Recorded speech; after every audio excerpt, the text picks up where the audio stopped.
नमस्कार, मैं खुशी और आप देख रहे भिवानी हलचल।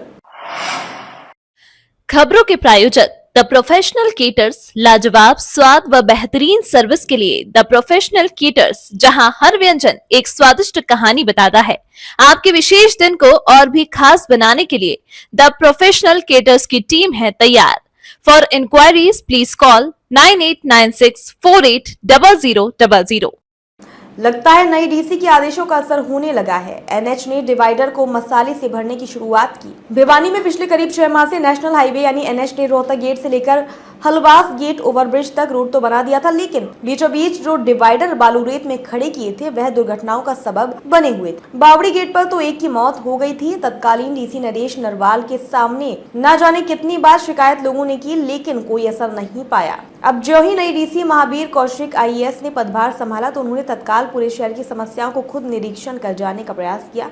इसी बीच पत्रकारों से डीसी महावीर कौशिक मुखातिब हुए तो एनएच से संबंधित बालूरेत में खड़े डिवाइडरों की प्रमुख रूप से शिकायत रखी गई। डीसी ने नोट करते हुए जल्द से जल्द सुध लेने का आश्वासन दिया। रविवार से ही रोहतक गेट से शुरू कर एनएच कॉन्ट्रैक्टर की टीम ने डिवाइडर मसाले से भरने की शुरुआत की। सोमवार को बावड़ी गेट से शुरू होकर दादरी गेट की तरफ टीम काम में लगी हुई है। हालांकि इस पर भी नगर पार्षद विनोद कुमार ने आपत्ति जताई कि बिना फाउंडेशन के ही बालू रेत में ही मसाला डाला जा रहा है, लेकिन इतना कहा जा सकता है कि कम से कम अब सुध लेने पर दुर्घटनाओं पर तो अंकुश शायद लग जाएगा। नमस्कार, भिवानी हलचल में आपका स्वागत है। जैसा कि अभी आप लोग जो देख पा रहे हैं, ये रोहतक गेट से लेकर के Bawdi gate, Dadri gate, Hanuman gate, Halwas gate तक एनएच के अंडर में जो ये रोड बना है, इसके बीचों बीच जो डिवाइडर थे वो अभी तक बालू रेत में खड़े हुए थे। डीसी साहब नए आए हैं, जो ही नई ज्वाइनिंग की है, इसके बाद में पत्रकारों ने भी, आम जन ने भी इस बात को उठाया, क्योंकि अनेकों स्थानों पर इसकी वजह से एक्सीडेंट हो रहे थे।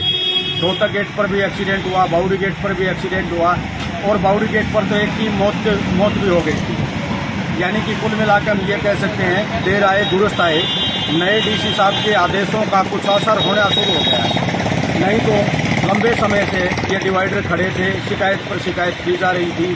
पहले वाले डीसी साहब के पास भी शिकायत की गई, लेकिन कोई असर नहीं दिखाई दे रहा था।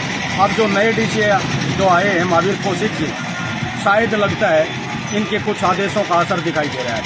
ये जो अभी आप देख रहे हैं डिवाइडर जो भरे जा रहे हैं मसाले से, डिवाइडर से जो मसाला भरा जा रहा है सर, ये रेत के अंदर है रोडी डालने लग रहे हैं। ये प्रॉपरली ये नहीं है कि कोई नीचे कच्ची रोडी डाली है या उसके ऊपर ये मसाला डाल रहे हैं। ये तो एक लिपा पोती कर रहे हैं। मैंने जो एनएच का जेई है उससे पहले भी बात करी थी, एक दफ़ा एसडीओ साहब से भी बात करी थी। जो ये रोड के सारे टेपर होनी चाहिए, हनुमान गेट पे है, वहाँ उन्होंने लिपा पोती कर दी, उस रेत के ऊपर ही मिट्टी डाल दी। अब वो बरसात में सारी टूटी फूटी पड़ी है, प्रॉपर काम तो कर ही नहीं रहे। अब ये नए डीसी साहब आए हैं, इनसे भी आज भी मिल के आया हूँ मैं कुछ समस्याओं के बारे में, तो इनसे शहर को काफ़ी उम्मीदें हैं कि ये कुछ करेंगे और इनके व्यवहार से भी लग रहा है कि करेंगे। पर ये तो होगा, कोई अधिकारी तो आइए लेबर के लगे हुए 3-4 बंदे ये उस रेत के ऊपर ही मसाला डाल रहे हैं, ना कि हम घर में थोड़ा सा भी फर्श डालते हैं तो कच्ची रोटी डाल के उसके ऊपर मसाला प्रॉपर डालते हैं। पर ये तो आपने भी देखा, प्रशासन भी देख लेगा कि प्योर लिपा पोती हो रही है और कुछ नहीं हो रहा। अब तक के लिए बस इतना ही। फिर होगी आपसे मुलाकात ऐसी एक और खबर के साथ। अब तक के लिए नमस्कार और देखते रहिए भिवानी हलचल।